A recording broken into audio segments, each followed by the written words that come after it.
Hey, Taylor Ellwood here, and welcome to the latest episode of Magical Experiments. Today I'm interviewing Amy Devenny, who's a fascinating person that we're going to be discussing her journey to get into magic and how she left behind her Christian background to become an occultist and how she became a hair wizard and all kinds of other fascinating stuff. So I'm super excited to have her on the show here. And as always, I'm really interested in bringing cutting edge magic to all of you. So if you're looking for something different, this is the podcast to be at. And of course, if you're reading my magical experiment Substack, you know that that's where the best content is in order to help you get consistent results with your life. Taylor Elwood with Magical Experiments, and I am super excited to welcome Amy Devenny? You got Devaney? it. Oh, Devenny. Yes. Oh, wow. There you Rare. go. Yeah. Hey, I'm just that magical. So, to the Magical Experiments podcast, Amy, introduce yourself. Tell us who you are, what you do, et cetera, et cetera. Thank you so much. This is great to be on here. My name's Amy Devenny. Yep, got the pronunciation right. That's pretty unusual. I am a life coach. I became one this year. I'm calling myself an activation coach. So I help people start shit. I get them going, help them remove blocks that are holding them back, like problems that they see that we can get out of the way of. I'm also still a hairdresser and a salon owner, so I'm kind of switching over, this from having a long career in that to becoming more of a spiritual life coach, I guess that's what we'll say. And it's been an amazing journey the last couple years, going through like another spiritual awakening and like following the rabbit hole and just the breadcrumbs and putting myself out there. So thank you for this connection. This is really, really cool for me. Yeah, well, I'm a big believer in getting things done, so I always appreciate it when I see other people doing that. Yeah, I saw on your Instagram you had yourself labeled as a hair wizard, and I thought, oh, that's a pretty cool label. Yep, just claiming little bits of myself all the time. Like, how can I put it out there to let people know? Also, repel the wrong people too. So, Well, there you go. That always helps. I mean, you got to remember magnets both attract and repel. We want the yeah. right people and all Yep. that. So tell me about with your life coaching and kind of like helping people get stuff done. Where does magic fit into that? Because of course, I mean, I could make assumptions as to where I think that is, but this is your journey, so I want to hear about it. Yeah. So, magic for me has been kind of the undercurrent of my life. There's been a lot of times where I've felt like I can't do it or I haven't done, practical magic or emotional magic or anything to do with even that word. But as far as like what I'm using it to do in my life coaching, it's going to be very like integrated, but practical too. So I just think that we live as magicians. We're constantly walking through our lives, like looking for clues and acknowledging the clues. And whether they're like a physical object or some sort of conversation or something that we, pick up off the street, whatever that is, like it's all about the intention and giving that power. That's how we get to integrate, just the magic of being on this beautiful planet into our everyday work. And I'm excited for whatever I'm going to learn too. I feel like there's a lot left that I haven't discovered yet, but it's very intuitive for me. So that's how I feel we can, integrate that. Yeah, I call that living the magical life because it's where you're being magic instead of just doing magic. I mean, and don't get me wrong, there's a journey from that for a lot of people. We start out doing magic a lot of the times, and we're gonna go out, we're gonna do rituals, we're gonna dress up in the magical lifestyle, wear the pentacles and rock all that bling and everything else. And then at a certain point, there's a switch over as to like when do I start becoming the magic and really attuning myself and opening myself up to the overall experience and letting it work on a very subtle way. So tell me a Mhm. bit about your spiritual journey because you and I talked a little bit offline about it, and I thought it was really fascinating. And I could relate to some of where you were from just because of my own journey. But I'd love to hear in your own words, like where did you start out spiritually, and how did you get to where you're at now? Yeah. So, all right. I am the child of Christian missionaries. I was born in Toronto in 1981. My parents took me at age 3 months overseas and we flew to Pakistan and lived in like this mountain village with one other white family, and everyone else was local. And I was just like this little grubby feral child, running around with the chickens and like my little friends. And it was because they were called, as their life's work to go and these countries where they ended up living. We lived in Pakistan and Afghanistan. And I lived out there for 17 years. We would come back to the US and Canada for like short visits every 3 to 5 years, so that was home for me. And I didn't really know how to be American. I didn't really like connect with this culture as much as I did living out there. And as I got older, I went to a like an embassy, like smaller, an international school, I guess we can call it. And then I went to a British boarding school in the Himalayas. And like, it's funny looking back on that because I lived in this portal, right? I was like literally living in the portal of the Himalayas and I didn't know it. And thinking back on that, the land was really incredible. Um, and I lived there, went to that boarding school, and that's where I finished high school. And all through those years, I just remember feeling like such an imposter. Like the Christian, faith is so it's so strong. And then within that, I was also living in a Muslim country. And that duality, kind of seeing like the oppression of the local women and myself, being a Christian person, like in that religion, growing up the way that I did, there was layers of oppression that I didn't really realize I had experienced until much later.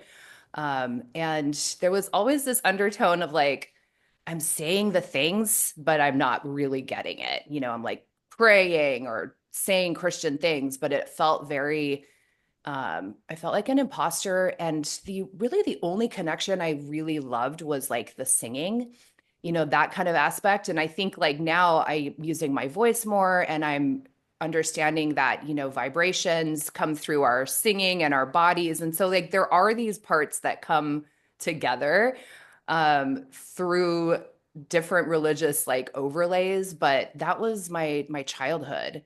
And it was amazing. And I wouldn't have it any other way, but it was also pretty wild.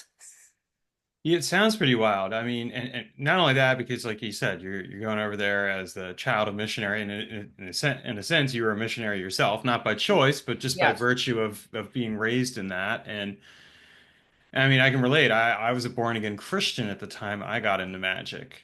Oh, wow. I know a lot of people were kind of surprised by that. I'd kind of gotten into the Assembly of God and stuff like that, but I had problems with it because it was like they were like, well, you can only find all the answers in one book, and like I'd be reading fantasy books, and they're like, you're falling into sin, and I'm like, why? Because I like reading books about dragons and magic and stuff like that. Mhm, I mhm. Some part of me knew that there was something deeper out there, you know? So I Yep. get that, and it's interesting because of course then you also have to kind of reconcile that. So okay, so you're out there, you're living there until you're like what, 18, and then what happened Yeah. next? So then I came back to Canada for a while. I was in this bit of a lost period because I really didn't have any friends. I had left my network, moved to California, and I started going to church because, that felt safe and that felt comfortable. But I became like really angry. Like I would go and I would just be like bitter and like angry and again feeling impostery. And I was married for a hot minute in my early 20s and I ended up that was like very short and brief. And I ended up with this other guy. And I remember very, very clearly one Sunday morning, I woke up and I went outside and I was like smoking a cigarette. And I looked up at the sky and I was like, I'm just not going to believe in God for one day, like just like one day, right? And change my thoughts and think differently and like not do those weird like inside prayers that happen, like, oh God, like come and get a parking spot or So whatever. you're giving up on Sky Daddy for a day. I I love that. was. But it was very intentional. I was like, just for one day, I'm just going to like break up with God and I'm going to see how I feel. And I went about the day, and it's one of those like very clear memory days. And I remember getting to the end of the day and being like, I feel better. I just feel better. And I was like, and everything stayed the same. you Well, and know? see there you go. That's when you know that the relationship is meant to end when you break up and you feel better afterwards. It's like, all right, see you, Sky Daddy. We're going bye-bye. Facts. And that was that, and I can't say I went down like a deep and spiritual journey at that point. I actually like went deep into like over drinking and had about a 4 to 7 year journey with like over drinking alcohol. And all of that to say, like, I came out the other side and I quit drinking for a while, and then I just became a stoner. And during that time, like the heart opening that cannabis like helped me with, like my journey was kind of interesting because I was living alone. I was single for the first time in forever, and I just smoked a lot of weed, and I lived at the beach, and I began to see like the beauty and like the creation around me that was just, it just became like part of my routine to connect with the earth and like collect stones and crystals. And like I had a cabinet full of herbs I didn't know what to do with, but I needed them. I was like, I have to have these herbs. And I had someone gave me my first tarot deck. And like, so during that phase, there was a lot of just like cracking open, I guess. And over the years, like my journey with alcohol has been a very intense one, and we can, that's a whole other podcast. But I did a lot of work around that with psilocybin, and now I'm taking a prescription medicine called naltrexone, which has been amazing. I don't know if people are talking about this as much as they should, but alcohol has always been like the dark force in my life that's kind of kept me low, like low vibration and low. And like it's really been the last couple years that I've been able to move away from that, but with the help of intentional magic through magic mushrooms, quite actually. So And kind of now, drawing on that medicine in order but to help you change that yeah. relationship with alcohol. Well, Hmm. it's interesting. I want you to continue the story in a moment, but I want to just briefly touch in on some stuff. It's interesting because you broke up with God, so to speak. Hmm. You hit that day and you're like, okay, everything's okay. And then, some people would say, okay, well, now you swung to the opposite end. Surely that was the indicator. I mean, I know in Christian circles they would probably say that. Hmm. But I think that was my own observation of that would be like, well, here's this person who's kind of starting to discover themselves outside the bounds and the norms of a very specific mindset. Where do you go? Of course, you're going to go toward something like alcohol or something along those lines because it's a totally different direction. So I get that. I think that it's important to recognize that sometimes on our journey, hopefully we don't get destroyed by it, but our Yeah, journey, we have to necessarily go to some places that are dark in order to discover our light. That's the underworld journey right there. exactly. Yeah. And to not be like afraid to talk about it or to experience it and to go through it. And that whole time too, there it was a really I was in a terrible abusive relationship, and so it is interesting that that pendulum did swing, but I never think like I am grateful for all of it. I think that's some of the all the greatest lessons and teachings are from the times in our lives that feel really heavy and dark. And um, yeah, so that was part of the process. And I do think that I had to go through a lot of that and some karmic relationship shit that needed to also be released. Um, and so yeah, so then let's see what after that. I ended up meeting another guy, and like that took me on a whole other path too, because he was a winemaker and I had to reconfront my journey with drinking and all that stuff. So just it's like the pull of alcohol has always been like this like continuation through my process. And I grew up in a dry country. There is no alcohol in Pakistan, so it was funny to kind of like go through that childhood not having it at all, and then coming here and having it be so important for so long.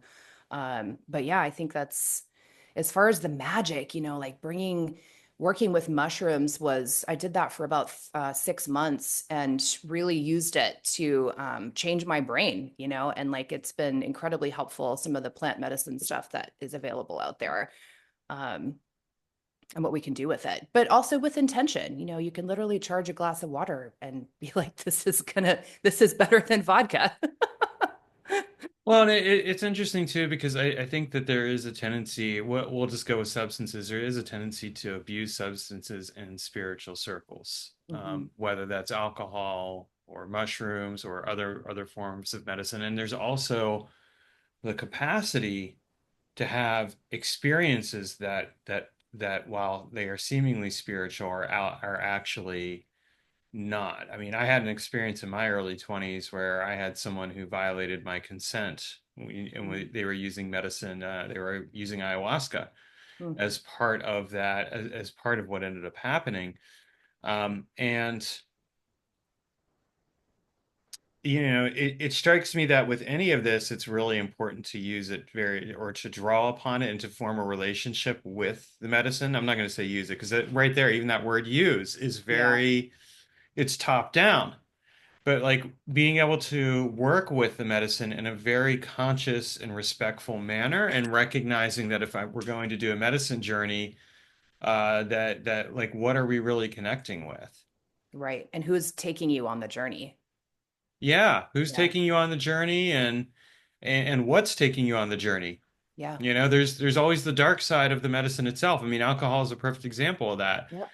where it could have its value and its benefit, but also it has a lot of darkness associated with it. And I've certainly seen that. I mean, I had an experience with where there was a period of time in my mid 40s where I was drinking way too much as a result of Hmm. being with somebody that was not it was not a healthy relationship. And I remember waking up and I'm like 45 years old and I'm like I have a hangover at 45. There's something wrong with this picture. Like I'm old enough to know better. Like why Yep. am I getting myself into situations where I'm having a hangover when I haven't had a hangover in over 20 years? There's something wrong with here. Yes, yeah, totally. And the more that we like explore spirituality, we realize that certain foods are blockages, and that all of that is just layers of blocking, our channels that we want to, be able to expand and keep open too. So I can see how people use religion to be like, yeah, this is the way, but it's beyond religion, and I think growing up the way I did and like understanding that everybody always knows they're right, like every religion, every person in a religion is like, we're right. Yeah. And there's so much about that is true, right? Yes, we're all right when you are in a very like true place with your belief system. I do think that a lot of people are right. But it's when it becomes dogmatic that's the problem. And yeah. Well, and I mean that kind of goes into the question of proselytization, like if I'm going to Hmm. go out there and tell other people what they should believe. It was interesting because the last time I saw my mom, she'd said to me, "Don't tell your spirit, don't share your spiritual beliefs with your nephews." Like she's like, "I don't want you to." I'm like, Mm. "Mom, I'm not going to do that. Like I don't proselytize. I'm not." I didn't say to her at the time, but I thought to myself, "I'm not a Christian." Yeah. Because that's kind of the experience that I've had, that the people who Mhm. have proselytized are the very people who are telling me not to proselytize because heavens forbid that someone else question those beliefs. And it's like, my nephews will go through and have whatever experiences they need to have. So okay, so you got into medicine journeys, you're starting to do this work, and where did and you're collecting crystals using tarot decks. So you're kind of we're kind of goes back to the beginning of the conversation. We're talking about doing Yeah. magic versus being magic. So when did things start to shift there for you? Like what shifted you from moving from doing magic toward being magic? And I want to come back to the blockages thing too a little bit later. Hmm. Hmm. Yeah. So it was the end of 2022, beginning of 2023. And I'd just gone through some crazy shit with my family. And I decided to take a little break from drinking. And during that time, I immediately felt like everything kind of opened up. And that is what I would call like my like awakening, like the wake up, the second wake up call. And I got really into meditation and, guided journeys. And I was really able to go deep into seeing like a lot of my past lives and just doing it myself, with like the right tools to take myself, into these deep meditations. I think part of it was also just it was just time. This was like my soul's plan. Like it's happening. It's happening. We're waking up. We're going to do some healing work. And I've spent the last couple years just sitting with a lot of the, the why did I grow up that way? What are the lessons in it? How do I move from like the oppression that I experienced into being able to be somebody who can use that for good, for for to help other people and to step into my magic. And it's been scary. A lot of my hair clients are still Christian. My parents know a little bit, but not a lot. So I'm sort of in this place where I'm a little bit nervous still to kind of be putting myself out there, but I'm doing it anyway. And I think that's like being magic, right? It's not sitting back and keeping it to yourself or trying to hide it. I do put some books away when they come over, but but just to keep the peace, for now. But I am feeling emboldened, and I do think that when we go first, when we say like I'm going to be brave enough to call myself a witch and talk about drinking or say that I'm on this journey and explain some of the things that feel like somebody might judge me for them.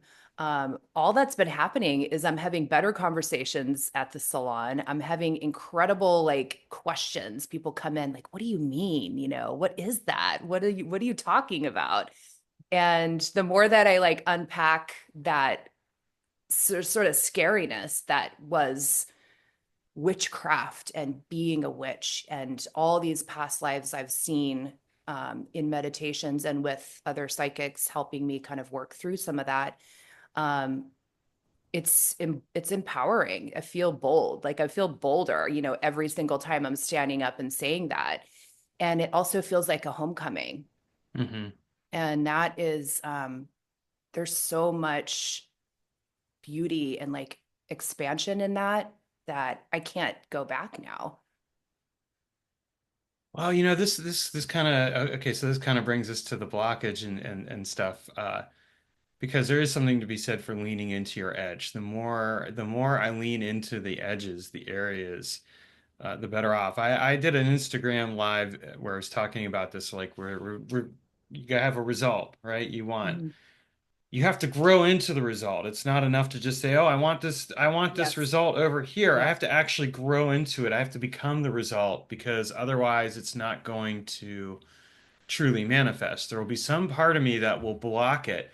And so this kind of brings me back to this question of blockages because you're talking about this in relationship to food and substances.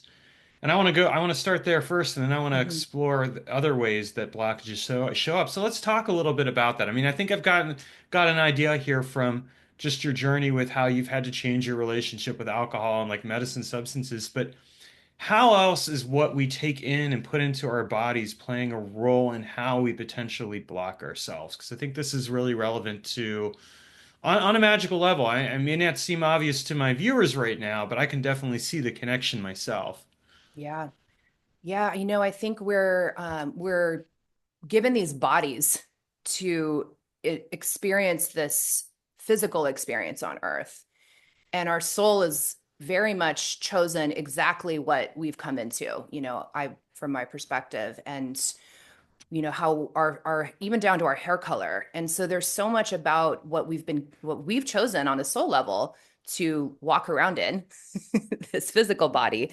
And without our health, we don't have anything. And so it's if we can take care of that in a way that is as clean as possible and with intention, if you're going to eat some fries burger and a diet coke, like at least don't feel bad about it afterwards. Just be like, thank you so much for this enjoyable treat, and like moving back to broccoli and kale or whatever. I think that if as long as we have intention behind the things that we do, everything becomes magical. Everything is, this ritual. And as far as substances, that of course puts blocks in the way of your channel to your higher self or to your consciousness, whoever you're speaking with upstairs. And yeah, I think the more that we open up to being able to receive information, the more we realize when we don't have it, when it does feel blocked, on a physical body, because our intuition lives in our body. And if without that, then we also don't have that direct guidance as well, as we do, when we're feeling like we've slept and we've had our journal time and our ritual time and like really cared for this physical vessel that we're walking around in. Yeah. Well, it's interesting because my own journey around food and substances has changed a lot over the years. I mean, I never was like a huge drinker, and I'm pretty much don't drink much at all anymore. And I've drawn upon medicine substances before, but again, not it's not something I've really done in recent times. But a huge part of my journey has been around connecting with the physiology of my body, developing a relationship with the gut biome and everything else, and Mm-hmm. recognizing that there is this very real relationship and choosing to be very intentional about what I eat. And here's the kicker. Last week I had a burger and fries and I thoroughly enjoyed it. Like I normally don't go for that, but I was like, you know what? Today I want a burger and fries, and that's what my body wanted, and I was My listening to my ancestors body. require. Yeah. My body was like, "Hey, that's what I want today." And I'm like, "All right, Yep. I'm gonna go ahead and do burger and fries today." And I enjoyed it. I was like, "Yeah, this is actually really good." And Yep. so Yep. I mean, if we don't do it all the time, it's one thing. I think it's kind of the intentional aspect. I mean, I talk about this in Inner Alchemy of Life, where it's like what you put into your body becomes a significant part of your identity, but part of it's really being processed by the spirits that are already there in your body. So, Yeah. that plays a really significant role. Now, let's look at so we have that understanding, but let's look at this now from the perspective of where blockages show up in other areas of our lives. Because I resonate with your journey around like, oh, like I'm going to start sharing who I am. But how do we get to that boldness? I mean, you seem like a pretty bold person. I watch some of your stuff. I'm like, okay, like I said, this is a Thank person I would you. hang out with and spend time with and probably get into some wild adventures with. Yeah, I think when I started, I remember like being afraid to put a crystal on my station at work at the Hmm. salon because I thought that somebody would think that I'm into stuff, like into weird things. Well, you And are into weird I stuff. am Come into on, weird things. Amy. I totally am. And so just like little steps at a time. So it is important to take like the baby step, whether it's like wearing the jewelry that has a symbol on it or, putting something out that is a book that could, trigger a conversation. And then you gain evidence that you don't die, right? You're like, okay, I'm alive. Nobody judged me today. I can do this next thing. And so it's almost like adding these like physical layers to the process, which really has helped me, changing my name in my bio to like wizard, hair witch, whatever it says, Hair um, wizard. hair wizard. And then also becoming even more emboldened. I remember like making a video recently where I was saging the house and dancing.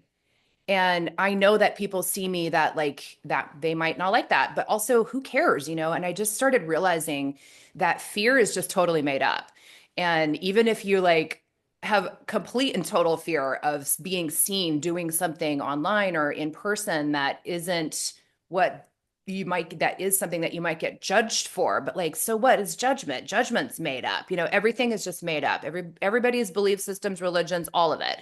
And so I just kind of started there and was like, and I'm just going to do it anyway. And it's funny that, people sort of see me as like being a little bit like wild and free. And I am, but it's taken these like baby steps and layers to be able to get to this point. And I have a lot of people in my life that aren't religious or at all and that aren't spiritual at all. And like there's judgment that I could have from there as well. But also who fucking cares? It's like just do the thing and get the evidence that you are still alive. Well, and here's the interesting thing. I mean, people for the most part don't care that much, It's really, true. at the grand scheme of things. I mean, there may be some people who disapprove, but again, if we're trying to live for the approval of other people, that's when we're starting to be the nice guy or the good girl. Yeah. Well, if I just fit into this preconceived notion of who this person wants me to be, then somehow I'll get their approval. And in my own experience, having being a recovering nice guy, I talk about this in the men's mysteries work that I do as well. I found that it has never gotten me what I wanted. It's kept me small. Yep. It's caused me to not enjoy the quality of life that I want to have and to miss out on the experiences that I want. And that right there is kind of a negation of the magic, a negation Yeah. of that whole thing. We block ourselves when we're trying to get the approval of other people instead of learning how to say yes to ourselves. Yeah, exactly. And the more we say yes to ourselves, the easier it gets. And then you get more creative ideas too, like the when you do accept the challenge, or the idea and you follow through with it, then the universe just gives you more. And then there's more creative process and thoughts and ideas that come through. And that has been, I've just noticed that so much lately. Like I never need to worry about what content I'm going to make. It just pops into my head and then I just do it. I don't even think twice, just do it. And so taking action in that way has really helped me kind of accelerate these last few months, as I've kind of launched my coaching business. And it's all part of the process, and using my voice to share with others. And we're all in this time of waking up. It's not just that we certain people get a spiritual awakening, like the entire world is starting to shift. And religion is like building these walls that are very insular and they're collapsing on themselves. And so there is this undertone that's happening with spirituality. And I see it in the conversations I'm having at work and with, just like anyone everywhere. And there's just so many amazing conversations that are happening that give me a lot of hope, and someone like you yourself, you're on the forefront, you've gone first, and people can step in line and see that and like be able to like get confidence just by watching you do what you do. And I think that's all the magic, right? It's just be you. Be you, yeah, be unapologetically you.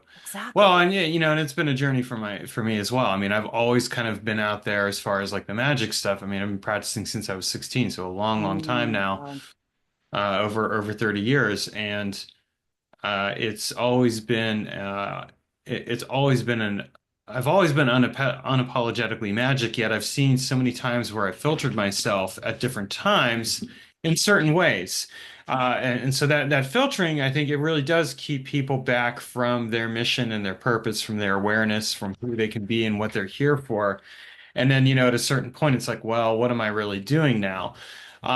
The thing that kind of stands out to me about all this, you've been talking about your voice. And so one of the things that I like to do is I like to do a lot of voice magic and using the voice for a variety of different purposes because there's Mm, a wide range of what the voice can do.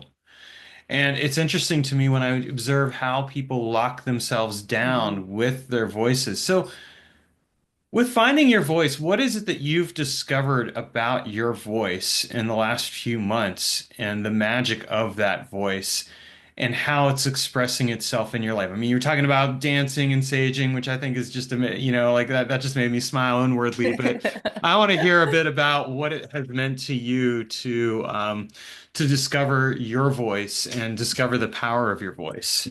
Yeah, one of my like core wounds, I guess we can call it, is this idea that like I'm not smart enough, Hmm. right? This sort of, I didn't finish college and, there's like all this, I went to hair school and I own a business and whatever, but like there's always been this sort of lie that's been with me that is, you're not smart enough to say things. You're not smart enough to like speak out or have a voice. And I've done a lot of work around that. And I know that I am smart enough and I am more than capable of speaking, my truth. And what's interesting is when you have less of the fear overtaking, and less of like the physical things that feel like they're in your way, could be like, I don't know, the hangover or whatever you did, last night or what you didn't eat or did eat. Um, I feel like it's not always me talking, and that is really cool. It's like there are channels that are opening. And sometimes I'll just be having a conversation with somebody and I'll say something, I'll be like, where'd that come from? Like that sort of just flowing information and connection to someone else during a conversation, or even if I'm just making a video or recording, you can stumble over your words a little bit, but also like just like take a breath and like let it go. And that has been a lot of like the throat chakra healing, that has been part of my process. And knowing like even just before coming on this call, I was like, I don't know what we're going to talk about even as much as, some other times. I'm just going to like be open to the communication that is coming through today and speak from my heart. And the more we do that, the less like fear gets in the way and we operate from like our heart space. And that is enough, it's like more than enough. And it's easy. Well, I didn't know what we were going to talk about today either. So, I mean, there you go. For people who are kind of watching this now, it's like, da, da, da, but, I was just like, all right, like you and I had kind of interacted a little bit. We didn't really know each other, but I was like, all right, I'm game for having somebody. Like I said, I remember saying to you, like, tell me what you would want to talk Yeah. about on the Yeah. podcast, and you gave me enough that I was like, all right, I can do that. And then I was like, all right, well, we'll just see what happens. It wasn't like there was an elaborate plan here or anything Right, like right. that. But it's interesting that you mentioned that about the heart because I've gone through the last 4 months, I've gone through a series of initiatory experiences, and the Mm, last one just wrapped up recently, and it was a weekend where it was called His Weekend, mm, and it was me doing some more of my men's work, which really does segue into my magical work as well.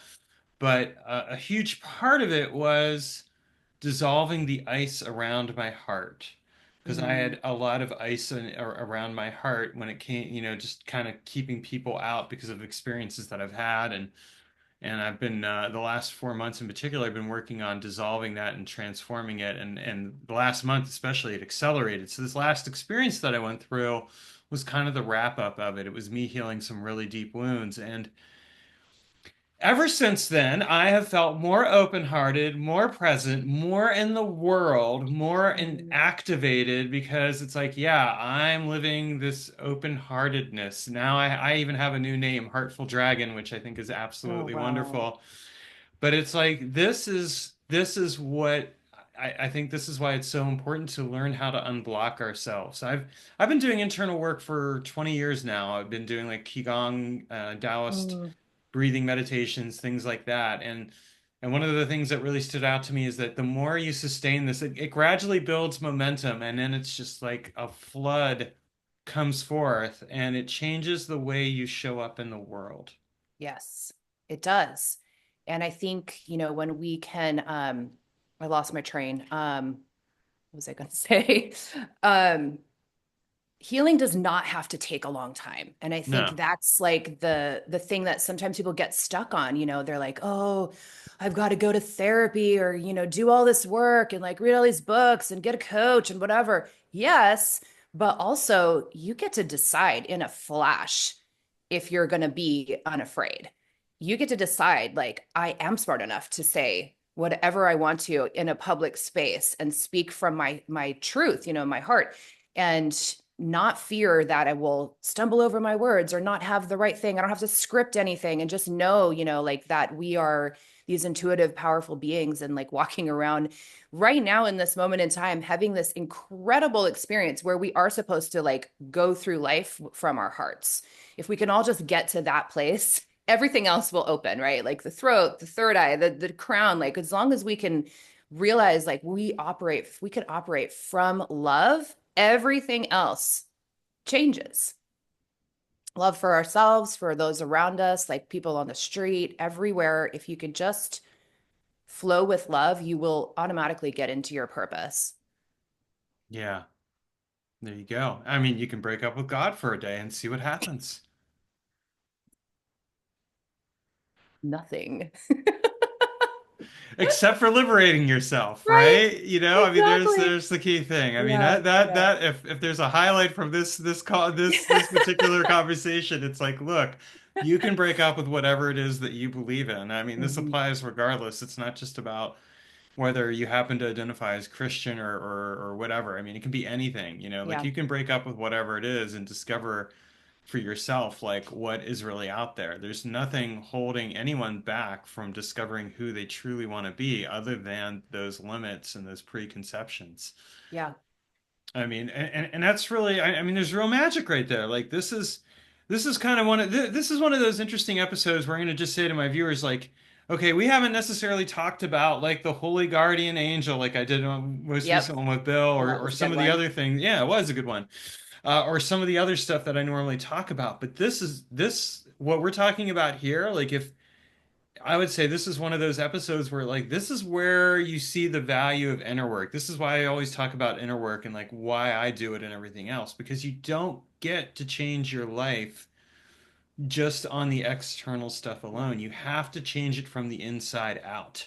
Yeah, and I think intuitive beings, we can all identify that one thing, that second thing, that third thing. We know on a deep level the parts of us that we hide from the world, that we keep from each other, we keep from ourselves, and nobody can tell you what those are, right? Like only we know those dark corners. And you can sit with yourself and like you don't have to have any help at all. You can just journal, you can free write, you can ask your dreams when you fall asleep to like help you work through this. Like we are so powerful.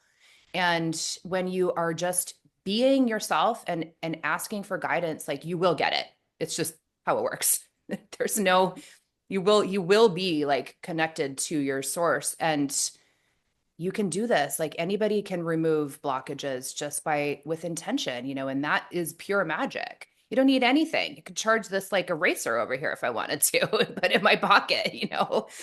And And it could be very potent magic with an eraser. very potent magic. And I think, yeah, we like all that stuff, right? We like all the things and all the shiny objects, but really like you get to decide if you're going to let that stuff hold you back, and only you can really understand what it is too.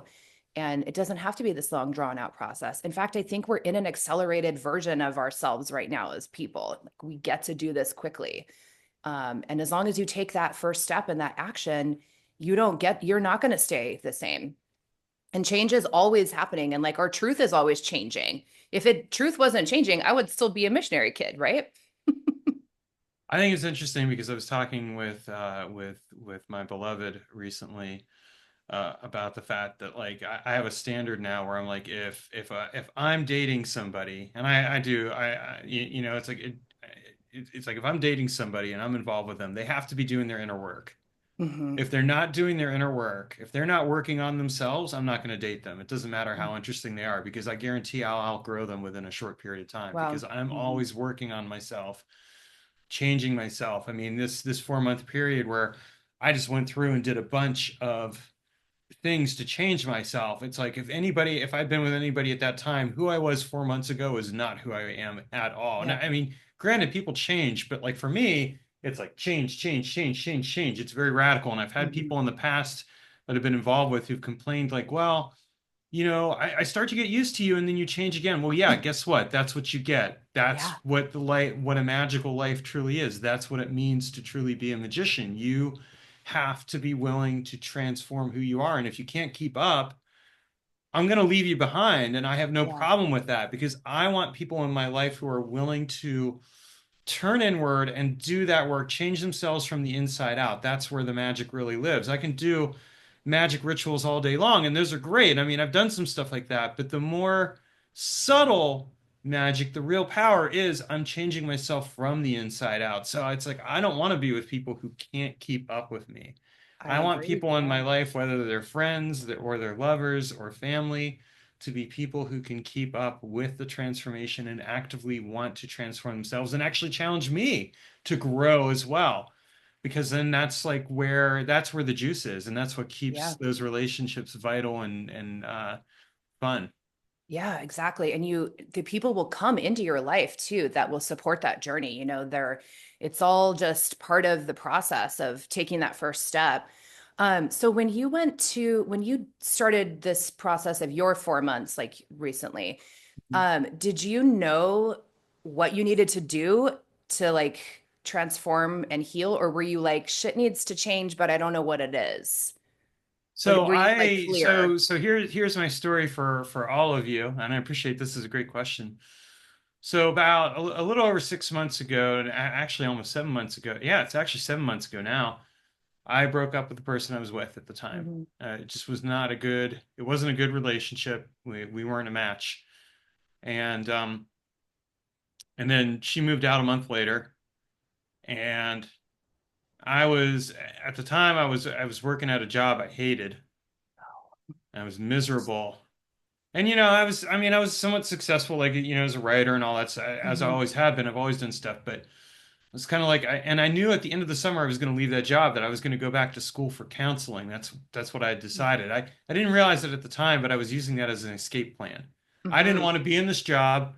Therefore, to help myself feel safe, I was going to go and get a graduate school degree in counseling, Hmm. even though I didn't really want to do that either. I Hmm. wasn't being honest with myself. So I get to August. I leave that job. I've been doing some healing work at this point on myself, really reflecting like what don't I want in a relationship? Like I don't want to go through this again. This relationship wasn't a good one for me. It wasn't one I really enjoyed being in. And I was like, I don't want to be in that. I don't want that kind of stuff. I want to be with people that are actively happy to be with me. And it was interesting too because it was an open relationship, but I felt like I was being foisted on other people because that person Hmm. didn't really want to be with me, and that's not how I approach open relationships. I want open relationships where it's like everyone's a fuck yes, Yeah. and so what I ended up doing is I was like, okay, I get to the end, I leave this job, and I wasn't excited or happy that I left the job. I wasn't excited or happy about graduate school. I was fucking tired. I Oh, was wow. exhausted. Yeah. I slept that entire weekend. And then like that Tuesday, it was Labor Day. It was Labor Day weekend. But Tuesday, I drove out to the ocean because I wanted to avoid the Mm. crowds. And I took my statue of Eros and Aphrodite with me. Mm. And I have these two arrows with me as well that represented Eros. And I do the ritual, call in the spirits and everything else. And I'm doing a new moon ritual in broad daylight because, hey, why not? It doesn't matter. Why The moon. not? And I stick each arrow into the ground, and Eros and Aphrodite are like, well, what do you really want, Taylor? And I'm like, Ooh. I want I want to live I want to do the magical work. I want to continue to Hmm. serve my magical community. Okay, and then what else do you want? And I'm like, I want to do the men's work. I want to serve the men's community. Like I feel like these are the two missions and purposes. And they're like, okay, well, buckle up because like you're about to go on a journey. And within a few days, I'm like, I had a couple of experiences where I talked to people who are in counseling, and I'm like, I don't want to go to graduate school for this. I don't want to spend 2 years acquiring debt and then in Hmm. 4 years jumping through hoops just to get a degree when I can already do all the things that I'm doing. So I was like, I ended up calling up the graduate school and I'm like, I'm dropping out. And they're Wow. like, okay. And so I didn't get charged for anything, and they didn't care. And that was but it was an interesting act of bravery for me because Yeah. I was like kind of scared, like everyone was going to be upset. I told my men's group about it because they knew I was going to go. Nobody was really upset. I'm like, I said I'm out of integrity with you and all this other stuff. And they're like, okay, well, maybe next time your decision process will be a bit different. You took a very Hmm. circuitous route to get here, but like we're happy for you. Like we're not gonna. Yeah. And then I started, so then I was like, okay, I'm in limbo here. I go and I visit my mom. And I thought it was kind of very symbolic. Return to source, right? Return to my Hmm. mom in this case. And then I go and I go through these experiences and went to them really just with the intent of like, I'm healing myself and I'm figuring out who I am, but I'm healing myself because I'm realizing like my relationship with the feminine is damaged here. Like the relationships that I've been have really created this real disconnect, and I keep finding partners that aren't the right fit for me, and I don't want that anymore. And so I started doing this work, transforming myself, and it wasn't really about getting to a specific place so much as it was really about just healing my heart Hmm. and at the same time really stepping more and more fully into who I am and what it is that I want to do. And I think that that's kind of the point. Sometimes we have to let go of the outcome and appreciate the process and the journey, knowing that we'll get wherever we need to go. And so, yeah, I didn't have like a clear idea, but it became sharp. It became more and more focused as I continued on. And I'm like, oh, I'm sensing a theme. Like Equinox. I'm at Sacred Sons Convergence. There's 400 people there, 200 men, 200 women. We're all doing our work. And it's like, oh, the theme was take responsibility, be assertive.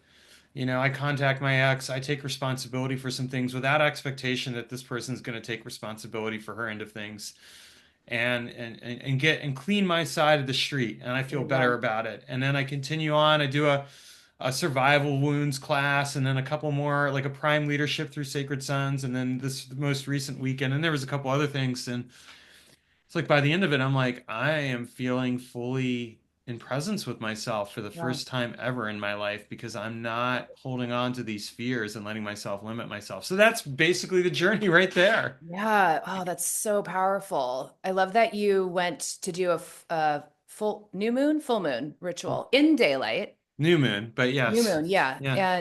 And like that's what it is, right? Even if we don't know what we need to heal, right? We don't always know. But getting quiet and putting the intention out that something is out of alignment, and then how do we get it back into it? And so if people are listening that they're like, well, I don't know what's holding me back, or I don't know what is keeping me from moving forward, all you have to do is get a little bit quiet and sit, listen. And and sometimes what you have to also do is just let go of all the safety nets because stepping out and Yeah. not knowing what I was going to do was scary as fuck. Yeah. Like Yeah. I had some ideas, but I'm like, I don't even know how I'm gonna make money. And I was like, all Mhm. right, I'm gonna spend all of September just taking care of myself and I'm not gonna Yeah. worry about that. And opportunities will come. And they did. Yeah. Doors open and they keep opening. And it's like it's a good example where sometimes you have to let go. Not always. I'm not gonna say that to just anybody watching this. Like, don't just go and quit your job as a Mhm. result of listening Mhm. to this. Or at the very least, if you're gonna do that, make sure you have some money saved up. I did, so I could do that. Yeah. But like don't be irresponsible. But like it's like sometimes you just have to let go of all those safety nets that are there because they're not safe.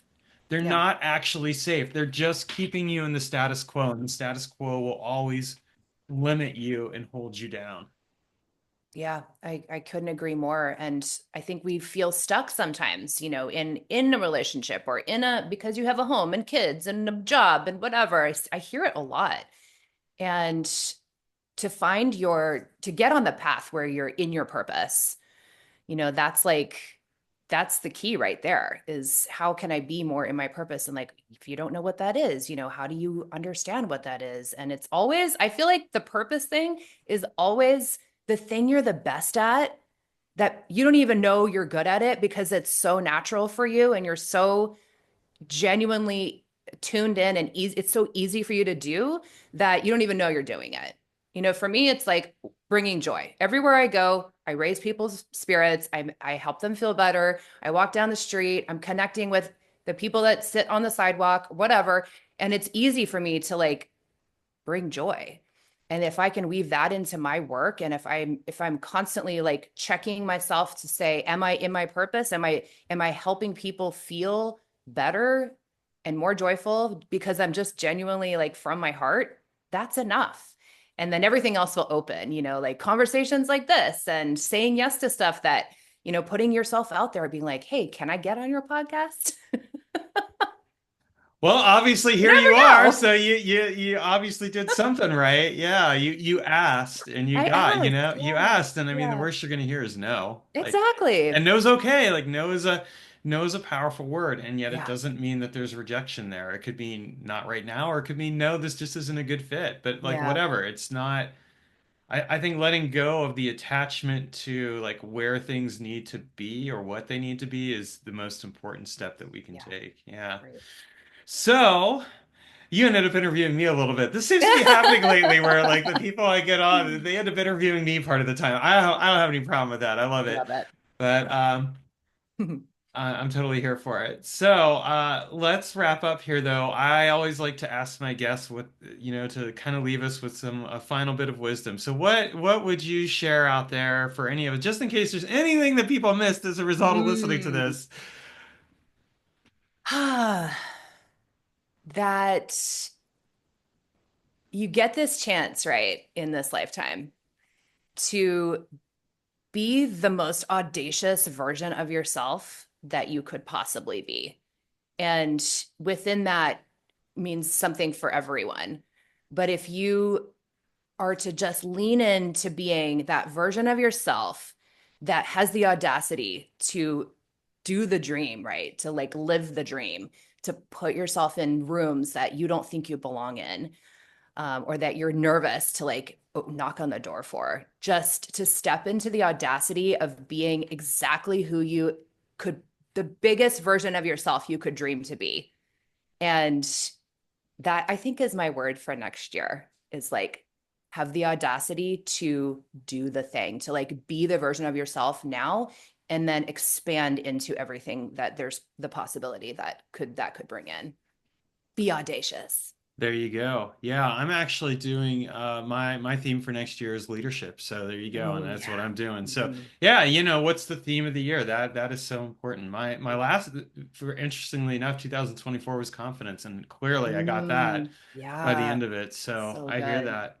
Well, Amy, I want to thank you for coming on the show. It's a pleasure to meet you. I mean, this is the Me first time we've too. actually met, Yeah. so other than seeing each other on social media, and I really appreciate the journey and look forward to seeing how you continue to transform yourself and where you go. Thank you so much. This has just been a joy. Excellent. Nice convo. Folks, I hope you enjoyed the episode with Amy. I thought it was really dynamic and powerful. And I wanted to mention that if you're just starting to get into magic, if you're wanting to know how magic works, check out my book, The Process of Magic. You can pick it up at magicalexperiments.com. Just go to the book section and look for the How Magic Works series. It's the first book in the series. Go there, you can get it as an ebook, print book, or an audiobook and get reading. All right, thanks for watching the episode, and I hope you have an amazing and magical day.